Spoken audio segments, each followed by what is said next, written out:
seja muito bem-vindo ao programa Controverso. Próximo dia 6 de outubro, nós teremos em todo o Brasil a votação unificada para escolha dos conselheiros tutelares, que são exatamente os nossos representantes para poderem acompanhar os conselhos tutelares da criança e do adolescente. E eu gostaria de trazer aqui no nosso programa uma discussão e uma reflexão sobre esse tema. Será que a grande preocupação da nação brasileira hoje em relação ao futuro de nossas crianças é tão somente sobre a maioridade penal para o menor infrator? É tão somente sobre a questão de participação desse menor, das responsabilidades desse menor para com a sociedade? Ou nós realmente estamos preocupados em apoiarmos, contribuirmos, cuidarmos e protegermos nossas crianças e nossos adolescentes? E para tratar desse assunto, nós trouxemos um especialista, uma pessoa dedicada nos últimos 40 anos a essa temática. Com vocês, Dr. Edson Lucas. Tudo bom, doutor? Tudo bem, doutor Giovanni. É um prazer estar aqui com você nesse programa de ampla audiência denominado Controverso. Esse assunto é controverso. Esse é. E, portanto, será um momento agradável de compartilharmos não teoria, mas vivência e experiência de vida na área da infância e da adolescência há mais de 4 décadas. Rapaz, 40 anos. Deixa eu apresentar um pouco você aqui para o nosso telespectador, o nosso internauta. Nós temos, através da Fonte TV Canal 5, estamos em Brasília, estamos em todo o estado de Goiás e pela internet nós estamos mundo afora. Edson Lucas, você foi meu colega de faculdade, né? Muito me honrou, foi nosso orador na nossa turma. Eu fui muito prestigiado até hoje com os colegas daquela geração dos anos 80, né? Que adentrou o ano 90 fazendo algumas transformações. Mas antes de ser um profissional do direito, um advogado, que você foi um ativo participante da Igreja Católica. Qual foi a sua experiência?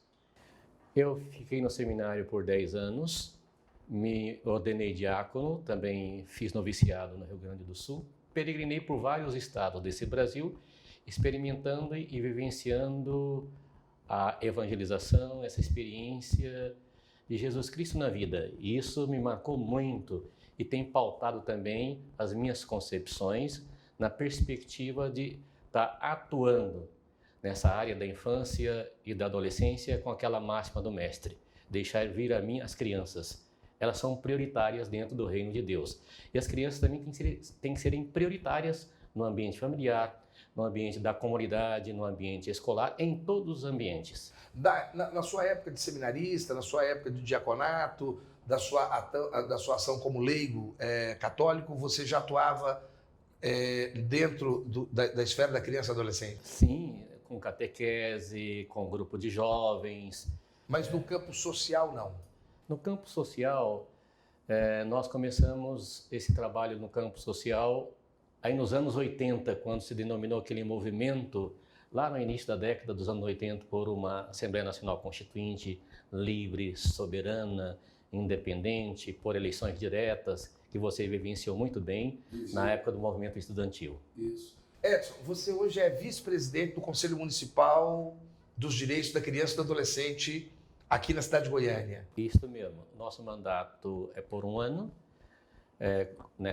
No exercício da função como cargo diretivo, nosso presidente é o professor Adinaldo Lourenço Filho, e estamos juntos nesse trabalho, que é um trabalho essencial, é um trabalho árduo e também muito controverso. Qual é a função do Conselho Municipal do Direito da Criança e Adolescente? Como que funciona, aliás, essa estrutura de conselhos municipais, estaduais, e como que é a estrutura nacional, para que o nosso internauta comece a entender um pouco o que o Brasil tem de amparo para essa estrutura? Entre as várias atribuições dos conselhos de direitos e principalmente do Conselho Municipal dos Direitos da Criança e do Adolescente, entre elas, é um órgão de composição paritária, tanto os representantes da sociedade civil é a mesma quantidade dos representantes do poder público, é um órgão deliberativo e controlador das políticas de atendimento na área da infância e da adolescência. Portanto, é uma função de suma relevância. O grande gargalo nosso é esse ato, é esse distanciamento entre aquilo que você normatiza e aquilo que é executado. Dá um fosso enorme. Então, aí acaba a sociedade não compreendendo essas dimensões.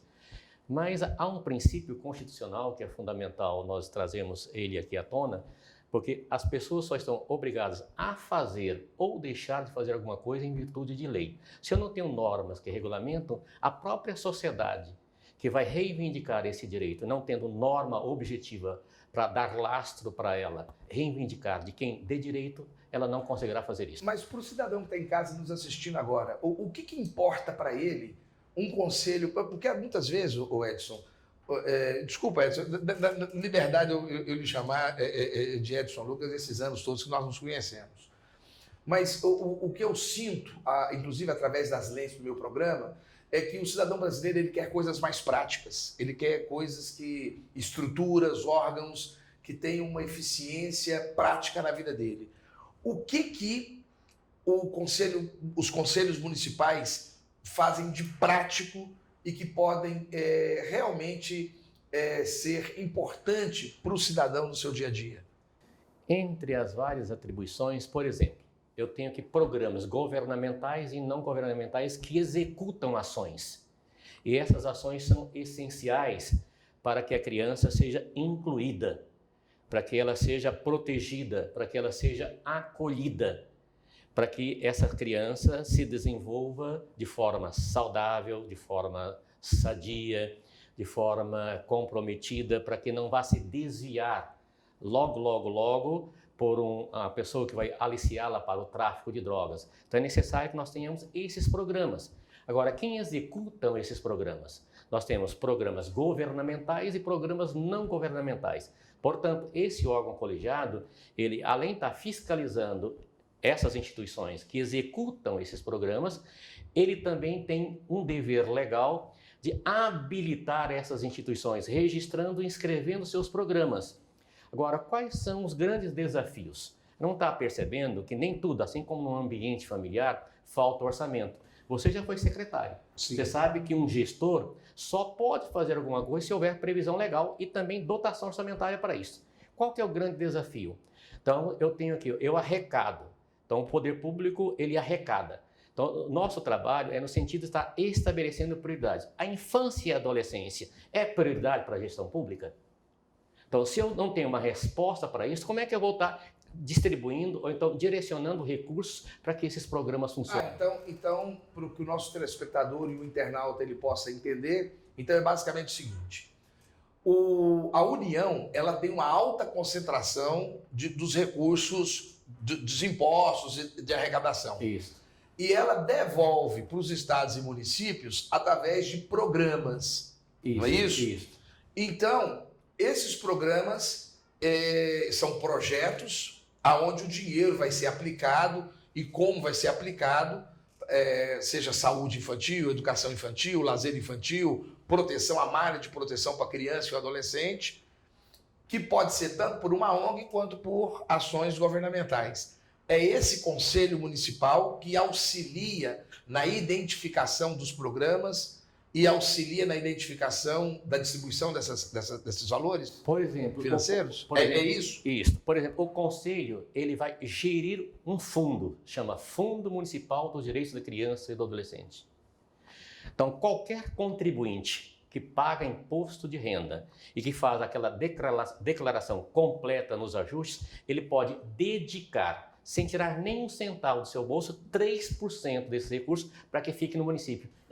Então o conselho é o gestor desse fundo. É o gestor desse fundo. Que tipo de situações são patrocinadas por esse fundo da criança e do adolescente? Por exemplo, eu quero tentar trazer para o meu telespectador, para quem nos assiste, uma visão prática, para ele poder abrir a janela, ele sair na porta da casa dele e falar assim: isso aqui eu vi ontem lá com o Dr. Edson Lucas, isso aqui é gerido pelo CMDCA. Brilhante a sua observação e a sua pergunta. Nesse ano, o Conselho já publicou 2 editais de chamamento público. Ele publica esses editais para que as instituições que estejam regularmente constituídas apresentem projetos junto ao Conselho para receber aporte de recursos. Então, nesse ano já vão ser contempladas mais de 30 entidades com recursos desse fundo. E o que essas entidades geralmente fazem? Essas entidades fazem atendimento direto com crianças e adolescentes, ela escreve um projeto, aí tem uma comissão de seleção desses projetos, esses projetos têm que estarem de acordo com aquilo que estabelece como prioridade dentro da legislação. E o que esse tipo de projeto vai? Volto a te falar, o cidadão ele quer abrir a porta, ele não entende nada disso. Muitas pessoas que estão nos assistindo, eles acham que isso é mera burocracia, ele não entende isso.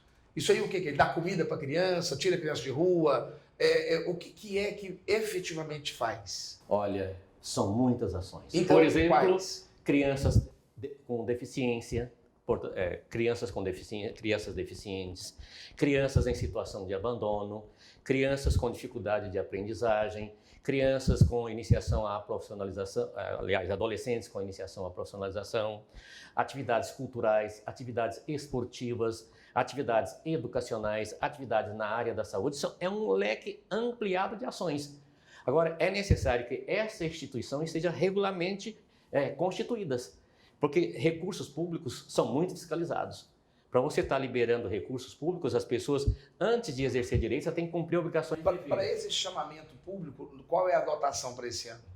Olha, foram mais de 2 milhões de reais. Mas só isso para tanta coisa assim? Não, esses são os recursos dos fundos. Os recursos dos fundos são recursos de excepcionalidade. Agora, a dotação orçamentária, aí entra no recurso do Tesouro, ou o Tesouro Municipal, ou o Tesouro Estadual, ou o Tesouro Nacional. Aí é que a torneira está secando.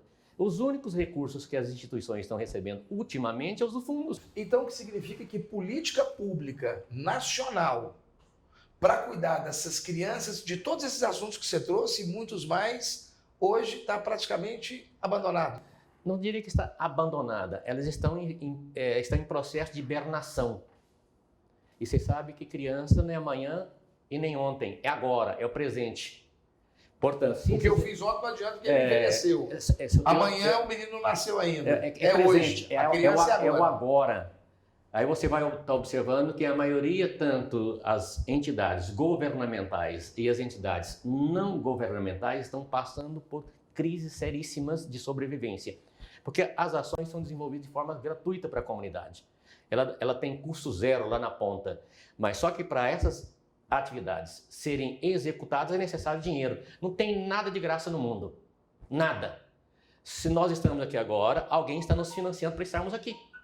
Nós estamos falando, por exemplo, dessas creches, estamos falando dessas casas de acolhida para menores, nós estamos falando de formação desses menores, estamos falando de tudo quanto é atividade que existe, seja ela movida pelo poder público, seja ela pelas ONGs. Isso.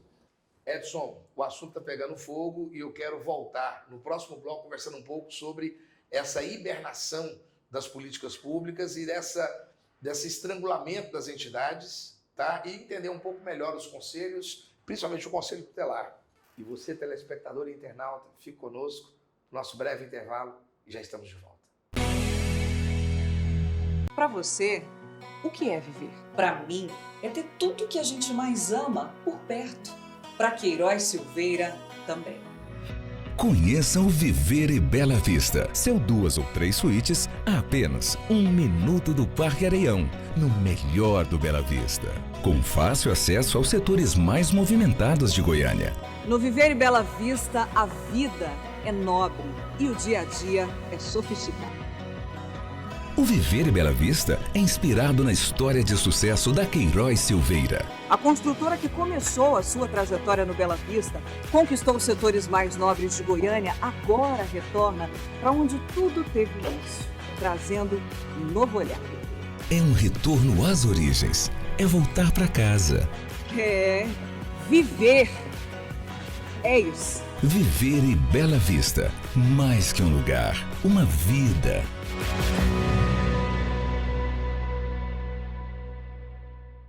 Em Em Goiânia, desde 2010, a Capital Mídias é hoje uma das maiores empresas de mídia exterior de Goiás. E por ser a mais completa do segmento, é a única que oferece 4 mídias: painel de LED, painéis iluminados, outdoor e painel rodoviário. Por 4 anos seguidos, a Capital Mídias ganhou o prêmio Os Mais Influentes da Comunicação de Goiás e se tornou referência quando o assunto é mídia exterior. Capital Mídias, a gente anuncia, você vende. Programa Controverso, segundo bloco. Hoje conversamos sobre crianças, adolescentes e os conselhos de direito e conselhos tutelares, com o doutor Edson Lucas. Doutor Edson, nós terminamos o primeiro bloco falando sobre a situação de desidratação que está acontecendo, exatamente com essas estruturas, não é isso? Hoje como é que está esses conselhos municipais? Olha, os conselhos de direitos, infelizmente, mesmo com 29 anos de vigência do Estatuto da Criança e do Adolescente, nunca foram órgãos plenamente consolidados nos municípios, em algumas capitais ou municípios de médio e grande porte. Isso no Brasil? No Brasil todo. Ou seja, isso demonstra que o assunto criança e adolescente, ele é muito bonito de retórica, mas ele não tem prática. Estou certo ou não? Completamente correto. Você vai estar observando que no próprio núcleo familiar, a criança e o adolescente às vezes não é prioridade. Isso é muito trágico. É trágico. É porque muitas vezes... Mas você acha que é uma decisão do pai de família, da mãe de família? Você acha que é uma decisão da sociedade? Ou é o modelo econômico que importa isso, o modelo político nosso que importa isso? Porque, na verdade, pela experiência que eu tenho desenvolvido, nós não podemos generalizar nessa matéria, crianças e adolescentes, a paternidade e a maternidade não pode ser um acidente. A paternidade e a maternidade, ela tem que ser planejada, ela tem que ser preparada. Eu tenho que pensar, preparar para acolher uma criança, porque uma criança é para sempre. Doutor Edson, o senhor acha que a falta de interesse, de participação da sociedade nesse tema e nessa estruturação é porque grande parte do público que é direcionado a essas políticas públicas é de pessoas pobres? Olha, o abandono... Porque o filho da classe média, o filho da classe média alta, o filho da pessoa mais abastada, ela não necessita muito desses planos específicos, precisa? Você vai observar o seguinte, que pelas experiências e também pelos dados oficiais, geralmente não é só a questão material ou econômica que a criança necessita para ser um cidadão de excelência. O afeto, o carinho, a convivência, o colo, o diálogo e assim por diante. Então, mesmo em situações de famílias com amplo poder econômico, você vai ter crianças e adolescentes que vai estar em conflito com a lei. Os atos infracionais praticados por adolescentes da classe média alta, quando ele se envolve com isso, ele vem carregado com requinte de crueldade sem precedentes. E o Conselho Municipal, ele também atua na questão dos atos infracionais? O Conselho, geralmente, quem atua na apuração de atos infracionais atribuídos a crianças são os conselhos tutelares. Os conselhos de direitos é só na formulação de políticas públicas. Agora, quando se tratar de criança que pratica ato infracional, de acordo com a lei, é toda conduta descrita como crime ou como contravenção penal. Portanto, se uma criança pratica ato infracional, o órgão responsável para apurar esse ato infracional atribuído à criança é o Conselho Tutelar. E ao ato infracional praticado por essa criança, o Conselho Tutelar pode aplicar medidas. E essas medidas precisam ser executadas. Tanto é que ele pode aplicar medidas para a criança, como também para os próprios pais ou responsável dessas crianças, porque está exercendo, certamente, não de forma plena ou de forma correta o poder familiar. Então, olha só, telespectador internauta, como é que é a lógica. Então, essa estrutura foi montada primeiro como uma estrutura de recepção, de acolhimento, de formação e estruturação para essa criança e adolescente. Se nós cuidarmos bem e tivermos bons investimentos, nós temos uma redução do aspecto infracional. Isso. Porque não é a dureza da pena que intimida o criminoso, mas é a certeza da punição. Nós temos que erradicar da nossa cultura a cultura da impunidade. Porque enquanto nós não erradicarmos a cultura da impunidade, eu posso endurecer todas as penas, inclusive instituir a pena de morte, mas não vai ser a solução. Então eu tenho que educar uma sociedade para que ela fale, se eu pratiquei algo de errado, eu serei punido. Nós não temos essa cultura presente entre nós. Mas isso acontece na nossa casa, por exemplo.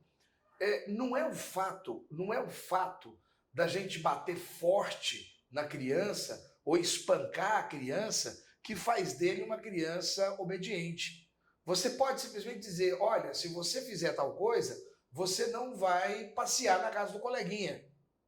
Mas a efetivação, ou seja, não é uma agressão, não é uma pena contundente, mas é uma perda de direito para aquela criança.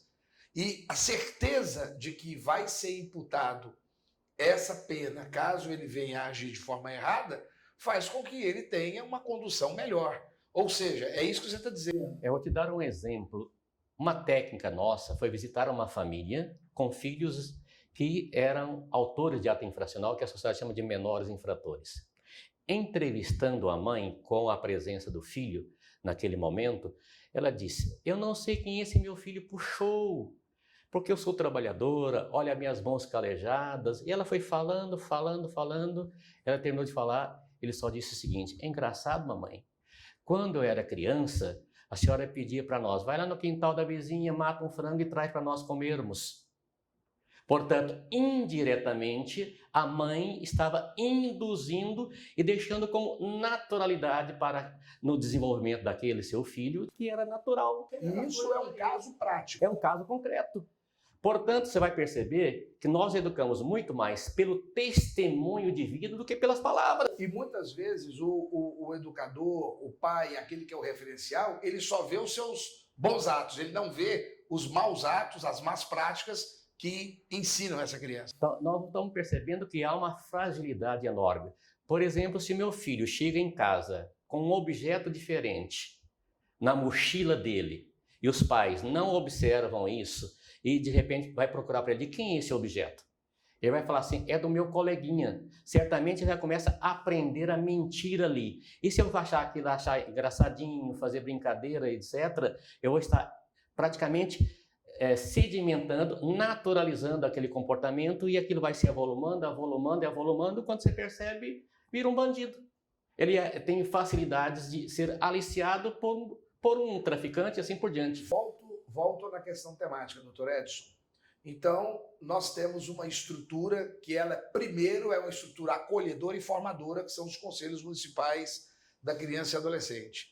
Mas essa mesma estrutura que é feita para acolher, ela também faz a malha para poder fazer a punição, para fazer a reprimenda. Você vai perceber a magia do ECA. O ECA vai dizer que é dever da família, é dever da comunidade, é dever da sociedade geral e é dever do poder público. Então eu tenho 4 categorias de agentes que têm que estar comprometidas na garantia desses direitos fundamentais de crianças e adolescentes. Por exemplo, se eu tenho uma criança perambulando pela rua, qualquer pessoa que localizar aquela criança, ele tem como dever tentar identificar qual é a família daquela criança para reconstituir, levá-la de volta. E o que nós assistimos entre nós? As pessoas abusam, as pessoas violentam, as pessoas torturam. Então nós temos que mudar essas concepções. E nós temos comunidades dentro do Brasil que vivenciam isso. Que a criança, de fato, é um dever, uma obrigação de todo mundo. Aí é que vem aquela questão da lógica. Como o cidadão individual, muitas vezes ele não tem o aparato necessário, é que nós precisamos das ONGs e das políticas públicas para poder buscar essa criança que está em estado de rua. Não é isso? Isso é essencial. Aí é onde entra o problema que nós começamos esse bloco. Como não está tendo recurso, como está tendo uma desidratação, significa que todas essas políticas estão um pouco abandonadas e aí você tem as nossas crianças e adolescentes meio que a Deus dará. É isso? Você está percebendo também, além da questão econômica, nós estamos passando por um processo que nós temos que estar reavaliando.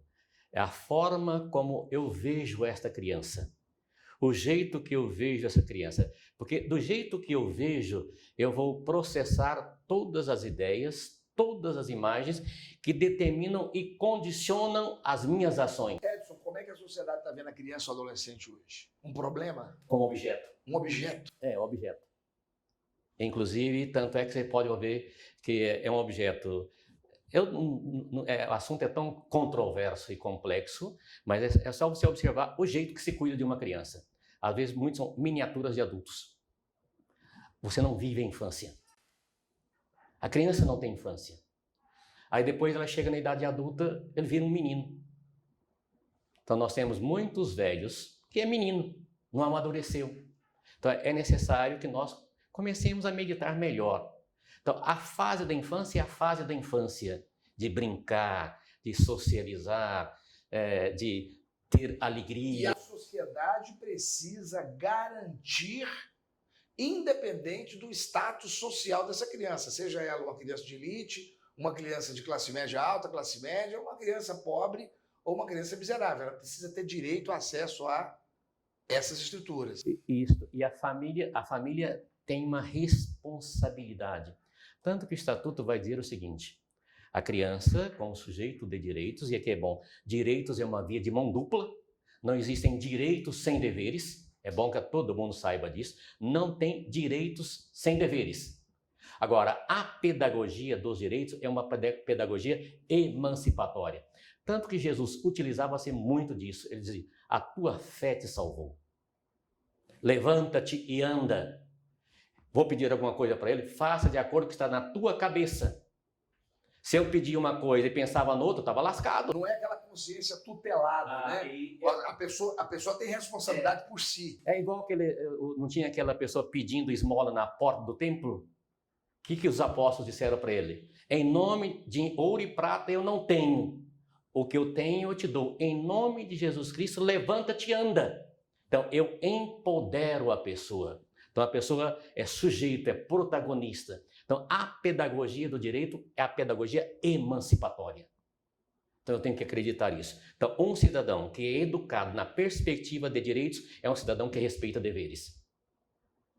Mas como trazer para essa... Quantas crianças hoje de rua nós temos no Brasil? Nós temos alguma instituição que está medindo isso? Olha, nós temos mais de 75 mil crianças em situação. Isso aí não é aquele número que um ex-presidente disse que falava para gringo ver, não, né? Não, nós já evoluímos nesse aspecto. Os números foram bem maiores.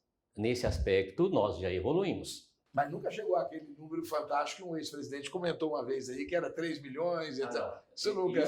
30 milhões... Aí é generalizar demais da conta. É brincar também. Então, aí você percebe que o quanto é fundamental que políticas públicas você vai implementando gradativamente. Você foi gestor.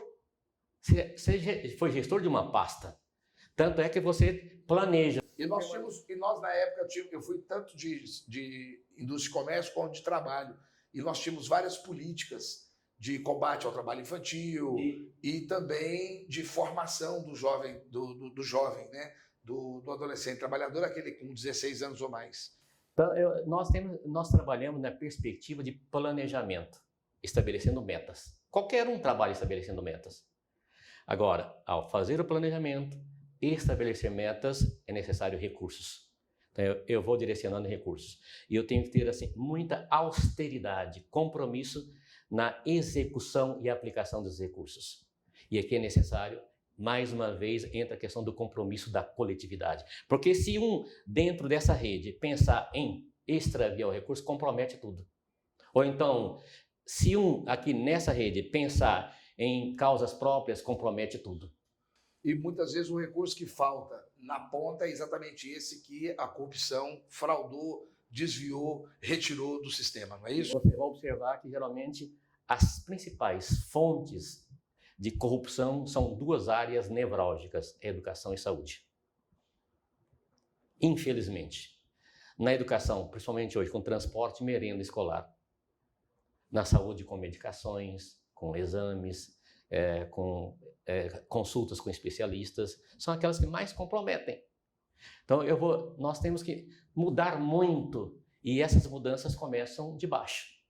Eu não quero aqui agora, não estou falando em nome de esquerda ou direita, não estou falando querendo rotular esquerda ou direita, é um compromisso. E esse compromisso é de toda a sociedade. Edson, o compromisso social com a criança e o adolescente, ele é um compromisso com o futuro? Até onde isso é uma verdade? Olha, vamos pensar na nossa família. Eu tenho que ter sempre um referencial. Na minha família, certamente na sua casa, a criança é prioridade. Tentei. Pois é, Acho que consegui. aí nós fazemos a nossa parte. Quando nós plantamos uma semente, eu tenho que cuidar dela. Agora, o desenvolvimento é ela que desenvolve e vai produzir bons ou maus frutos. Mas eu fiz a minha parte. O problema é que a sociedade brasileira não está fazendo a parte dela, é isso? E talvez a família está comprometida, a comunidade também está corrompida, a sociedade... A família está comprometida como, Edson? Olha, não dá para estar justificando, eu não tenho aqui os indicadores, porque essa é uma questão muito específica. Tanto é que quando aparece uma família que está com direito... A falta de dinheiro do pai e da mãe está afetando, então, a formação dessa família? Não é só a falta de dinheiro. Então, a carência material por si só não leva a uma família a abandonar os seus filhos, a maltratar os seus filhos. Aí são outros conjuntos. A pobreza não leva a criminalidade nem violência. É o abandono. Ou então ela começou a ter vícios, está dependente de substâncias entorpecentes, ou então está com uma vida muito degradada, isso compromete bastante. Mas só a carência de materiais e bens materiais não é suficiente para desestruturar, para fazer com que um pai e uma mãe seja violento com seus filhos ou com seus filhos. É necessário algo mais. Edson, nós vamos encerrar agora esse nosso segundo bloco e vamos partir para o nosso terceiro e último bloco. E eu quero conversar muito sobre os conselhos tutelares, mas eu deixo uma pergunta no ar. Os conselhos tutelares, eles necessariamente são em razão do menor infrator? No próximo bloco, fique conosco, você está no lugar certo. Esse é o programa Controverso. Para você, o que é viver? Para mim, é ter tudo que a gente mais ama por perto. Para Queiroz Silveira, também. Conheça o Viver e Bela Vista. Seu 2 ou 3 suítes a apenas 1 minuto do Parque Areião, no melhor do Bela Vista. Com fácil acesso aos setores mais movimentados de Goiânia. No Viver e Bela Vista, a vida é nobre e o dia a dia é sofisticado.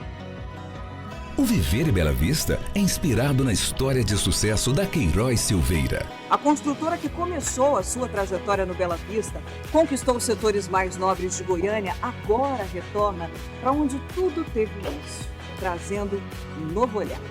É um retorno às origens, é voltar para casa. É viver. É isso. Viver e Bela Vista, mais que um lugar, uma vida.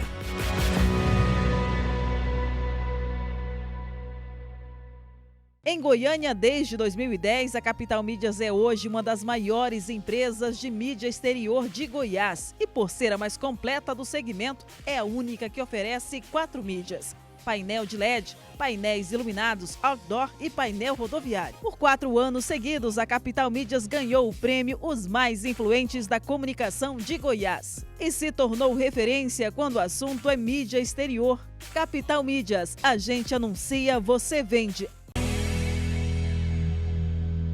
Terceiro e último bloco, o programa Controverso. E hoje estamos falando sobre criança, adolescente, os conselhos de direito e conselhos tutelares. Falando sobre conselhos tutelares, eu deixei aqui uma pergunta no ar. Os conselhos tutelares, eles basicamente vão tratar sobre o menor infrator? Nós estamos na década dos anos 80. Passeando pela uma Praça da Sé, um grupo de juízes, promotores, educadores sociais viam aqueles aglomerados, chamavam de menores de rua, ou então crianças e adolescentes em situação de rua.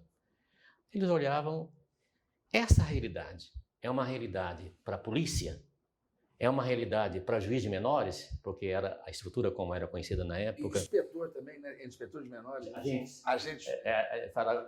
Não era nem agente, era comissário de menores. Comissário de menores. Todo mundo tinha medo. Nossa Deus, o COOG, rapaz. A gente que não era... A gente morria de medo. O pessoal fala, o COOG vai pegar e vai levar vocês. Isso. Então, o COOG é o Centro de Observação e Orientação Juvenil, onde hoje funciona a SEMAS, que é a Secretaria Municipal de Assistência Social. Lá era o COOG. Era ali no setor aeroporto. Uma casa de prisão provisória. Não, os muros é altíssimo. É uma casa de prisão provisória. Aí quando olhou aquilo, falou assim, mas para aí. Se isso aqui, nós podemos pensar isso aqui de forma diferenciada. Tanto é que o Estatuto da Criança e do Adolescente vai dizer no artigo 131, em cada município haverá no mínimo um conselho tutelar escolhidos pela comunidade local para zelar pelo cumprimento dos direitos das crianças e adolescentes definidos em lei. Portanto, quando a comunidade for no dia 6 de outubro, ela vai estar escolhendo sentinelas, guardiões, que vão estar aí 24 horas por dia com esse dever de estarem antenados para serem vigilantes dos direitos, garantidores dos direitos da criança e do adolescente. Edson, então é essa a função do conselheiro tutelar, de ser um guardião, de estar... É quase um ministro, quase um sacerdote. É como naquele livro dos números, que as comunidades controlavam os sentinelas num ponto estratégico para estarem vigilantes. Tanto é que se ele dormisse ali e o inimigo aproximava e matava os outros, ele seria responsabilizado pelo sangue derramado dos inocentes. Exatamente. Se ele comunicava e houvesse batalha, ele não seria responsabilizado. Portanto, o conselho também pode ser responsabilizado pela prevaricação, pela omissão. Então, é uma estrutura bem, eu diria, bem concatenada. Será que a comunidade sabe disso? Será você, telespectador, você, internauta, que está me assistindo hoje, será que você entende essa função? Porque nós estamos sendo bombardeados já em nossas ruas com carros, com propagandas que mais parecem políticos, comícios eleitorais. Aliás, o que me parece também é que essas eleições para conselheiros tutelares parece quase que uma prévia para a campanha para vereador. Tanto é que o voto é facultativo, não é obrigatório.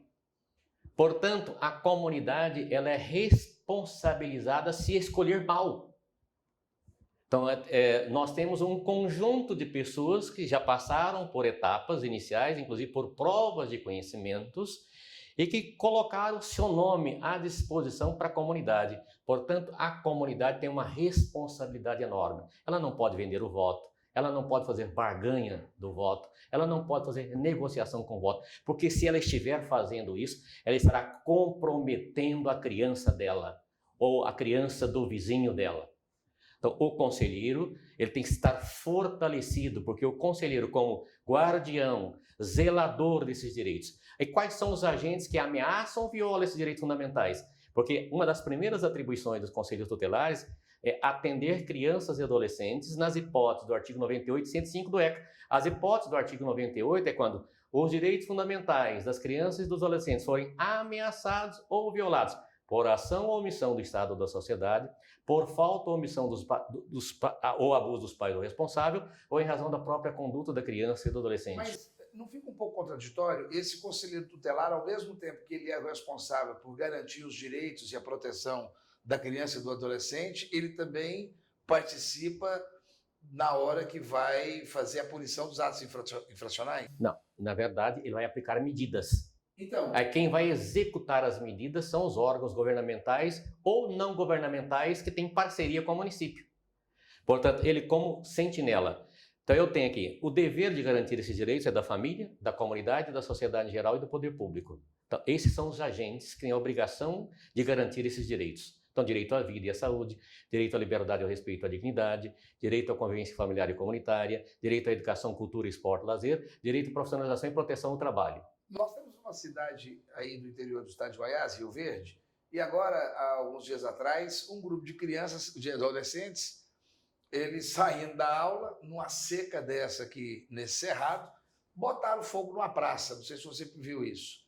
eles botaram fogo numa praça e aquilo lá quase que perdeu o controle, quase que pegou fogo nas motos dos trabalhadores de um shopping center e assim por diante. Esses menores foram recolhidos. Bom, quando eles foram recolhidos, provavelmente o Conselho Tutelar interviu nisso aí também, não é isso? Bom, o Conselho Tutelar vai... São menores de 16 anos. Não, tem 15 anos. Quando, na prática do ato infracional, então, é atribuição direta do Conselho Tutelar se ele tiver até 12 anos incompletos. A partir dos 12 anos até 18 anos, ele se completou 18 anos, já é responsável penalmente. Dos 12 aos 18 anos, é a polícia. Então, é a autoridade policial, é o delegado de polícia que vai apurar esse ato infracional.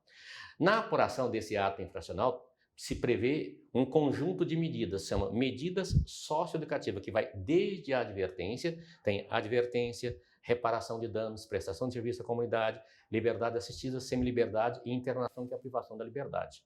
E o juiz também pode aplicar, dentre outras, também medidas de protetiva. Muitas vezes, nesse caso específico, os adolescentes estavam voltando da aula, mas esses adolescentes praticaram ato infracional. Então, eles vão ser responsabilizados pela prática desse ato infracional, mas as pessoas dizem, mas essas medidas são muito frouxas. Não se tratam de medida frouxa.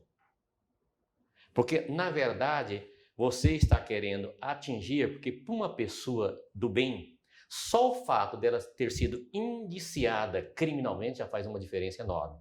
Agora, se uma pessoa já está com a sua consciência corrompida para o mundo do crime, qualquer medida é insignificante. Tem um raciocínio que algumas pessoas falam o seguinte, porque eu apanhei, esses meninos não apanham, eu apanhei por isso que eu sou uma pessoa de bem. Isso é uma mentira, é uma falácia.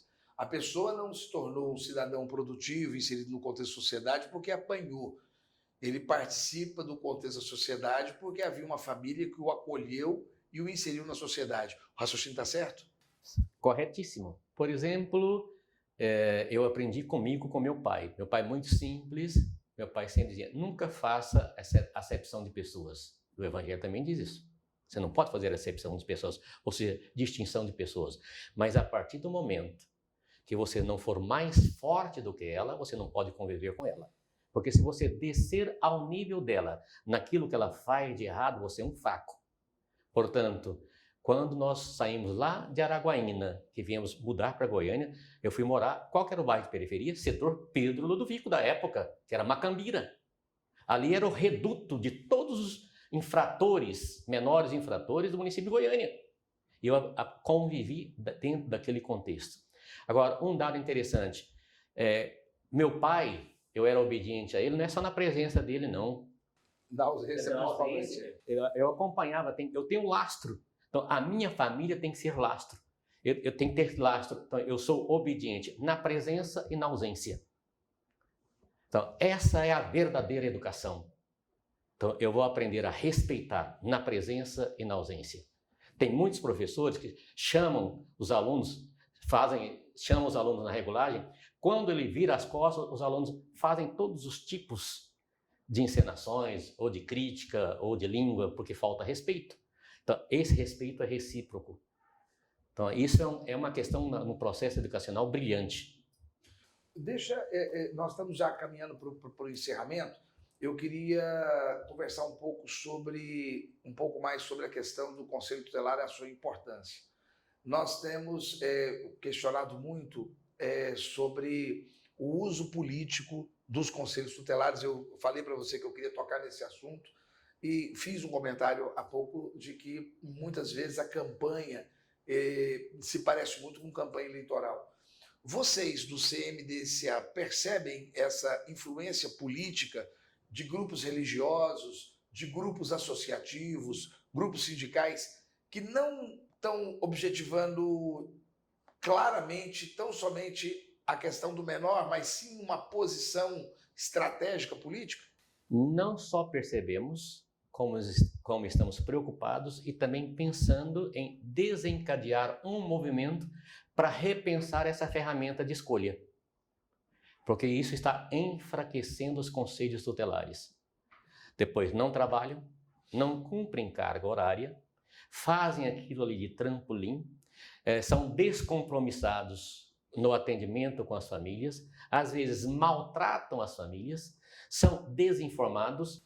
Vira uma autoridade, eles querem virar uma autoridade. Né? Tanto é que eu não entendo como é que um cidadão vai gastar em mais de 100 mil reais, alguns colocam a boca miúda, apesar que o limite, o teto de gastos, autorizado pelo Conselho Municipal dos Direitos da Criança e do Adolescente, na Resolução 68, que regulamenta esse processo de escolha, é 25 mil reais, e que já é muito dinheiro. Nós fizemos esse cálculo proporcionalmente ao rendimento dele em 4 anos de mandato. Porque hoje o subsídio para um conselheiro tutelado no município de Goiânia, bruto é quase R$ 4.800 nesse ano de 2019, bruto.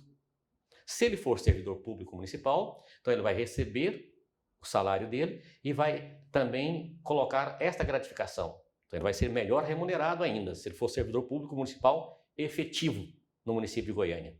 Portanto, ele tem que ter dedicação exclusiva para o exercício dessa função, porque o Conselho Tutelar é um órgão autônomo, permanente e não jurisdicional. Doutor Edson, o que me faz preocupar com essa penetração política dentro de algo tão relevante como é o Conselho Tutelar é exatamente porque eu percebi em vários grupos de WhatsApp que a gente tem ali os debates, e eu faço parte de vários grupos de direita, de esquerda, a gente fica ali observando. E a movimentação, eu não vejo absolutamente nada dentro daquilo que você me trouxe aqui de orientação para mim e para o telespectador e para o internauta. Eu vejo grupos, enquanto eu vejo grupos religiosos dizendo, olha, precisamos tirar definitivamente essas pessoas de pensamento da identidade de gênero, né, do meio dos conselhos tutelares, isso é uma bandeira. Aí, em outros, geralmente mais ligados à esquerda, olha, temos que nos organizar porque os grupos religiosos estão querendo fazer, transformar os conselhos tutelares num combate ao LGBT. E aí vem outro grupo que eu percebo, olha, precisamos levantar fulana de tal ou fulano de tal, porque essa pessoa nos representa. O que eu percebi? Primeiro, que essa discussão de direita, de esquerda, conservador e liberal, de ideologia de gênero, combate à ideologia de gênero, que são assuntos que não têm absolutamente nada a ver com o objetivo do cuidado, da preservação da criança e do adolescente, ela está pautando a discussão.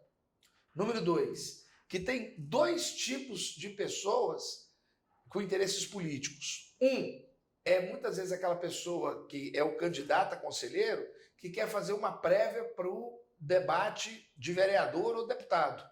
Quer saber como é que é a visão dela. E tem o alavancador, que é um líder religioso, ou um líder comunitário, ou um líder sindical, ou uma pessoa que é do meio político, que é como é que chama mesmo? Um cabo eleitoral, que ele também quer vender a imagem de que ele consegue transformar alguém num cargo. Enfim, a minha preocupação está sendo porque nós estamos com campanha na rua e eu estou vendo carros plotados, eu estou vendo camiseta, mas carro plotado sim, cartazes, num verdadeiro desvirtuamento da campanha daquilo que ela deve ser. Eu estou errado? A minha visão está errada? Então, Giovanni, inclusive eu te parabenizo para você estar suscitando esses temas para que as pessoas possam estar refletindo na sua escolha. É porque eles estão trazendo para o campo do processo de escolha dos conselhos tutelares assuntos que são polarizados no mundo político, na agenda política atual. E nós estamos percebendo que nós temos que ir além. E qual é o desafio desse ir além? Aí cada um tem que encontrar a sua resposta. Eu trago aqui um texto que é brilhante. Por exemplo, quando a mulher foi flagrada em prática de adultério, que os escribas e os fariseus flagraram, inclusive só levaram a mulher, deixaram o homem fugir. Eu assim, Jesus, segundo a lei de Moisés, essa mulher tem que ser apedrejada. O que o senhor diz? Tem que ter muita sabedoria. É porque praticamente já você foi encurralado. Você invocou uma norma de Moisés que prevalecia naquela conjuntura. E a resposta dele foi brilhante. Então, o que nós temos que estar nos perguntando é, Todos esses assuntos são essenciais. Agora, eu tenho que ter muita sabedoria nas reflexões desses assuntos e como vou conduzir também na minha escolha, porque senão eu vou pegar pessoas que depois não vão fazer nada, não vão fazer diferença. Então por isso que tem que ter debates mais aprofundados. Eu acho que esse programa seu, controverso, o próprio nome já diz, é um assunto controverso, porque tem vários versos. Agora, essas diferenças que geram vidas. Eu vejo que nós temos que ter as nossas escolhas, os candidatos estão postos, o papel do Conselho está analisando essa documentação, até nisso também nos criticaram, dizendo que às vezes fomos muito brandos demais, no sentido de não estarem excluindo pessoas para que se submetesse a esse processo de escolha, mas essas pessoas passaram nas provas, mas eu acho que esse é um assunto para muito tempo ainda. Eu acho que não tem problema a pessoa ter uma identidade ideológica, não tem problema a pessoa ter um compromisso político partidário, não tem problema a pessoa ter uma profissão de fé, mas isso precisa ficar do lado de fora quando ele entra para um projeto como um conselho tutelar. Estou certo? Talvez assim, eu digo assim, ele pode até ficar dentro, mas esse dentro para te empoderar, para te qualificar mais, porque tem muitas qualidades e virtudes. Uma pessoa de fé faz diferença enorme em qualquer coisa que ela faz. Não estou dizendo que o ateu também não faz. É porque tem uma frase que eu acho muito bonita. Quanto mais humano eu for, mais divino serei. Lindo, lindo. Doutor Edson, foi excelente, fantástico. O senhor nos trouxe exatamente aquilo que eu havia planejado para esse programa. E eu deixo agora, nos minutos finais, a nossa Câmara aí à sua disposição para que você traga a sua reflexão em relação ao programa, faça um convite à população e dê aí a sua mensagem a respeito tanto do CMDCA quanto da criança e do adolescente, convocando o pessoal aí para as eleições agora no dia 6 de outubro. Vai ser abrangência nacional, mas aqui em Goiânia vamos ter diversos postos, né? Isso, nós temos mais de 130 locais de votação no dia 6 de outubro e a escolha dos 30 conselheiros tutelares do município de Goiânia está na sua mão. O voto não é obrigatório, o voto é optativo. Você, se quiser mais informações sobre o processo de escolha dos conselheiros tutelares, é só entrar no site www.cmdca.gov.br. Lá você tem muitas informações, ou então é ligar no telefone 3524-7315, que é o telefone do Conselho Municipal dos Direitos da Criança e do Adolescente. Agradeço ao Dr. Giovanni por esse convite, foi bom em vários sentidos. Primeiro, de reencontrá-lo, fomos colega lá nos anos 90, bem no início dos anos 90, final das décadas dos anos 80 e início dos anos 90, na Universidade Católica de Goiás, hoje Pontifícia Universidade Católica de Goiás. E esses reencontros é sempre agradável. Eu fico muito gratificado por estar aqui. Quando me fez esse convite, eu senti uma energia muito boa dentro de mim e agradeço a vocês e muito obrigado. E você está no Controverso. Você está no lugar certo. Até semana que vem. Estou te esperando.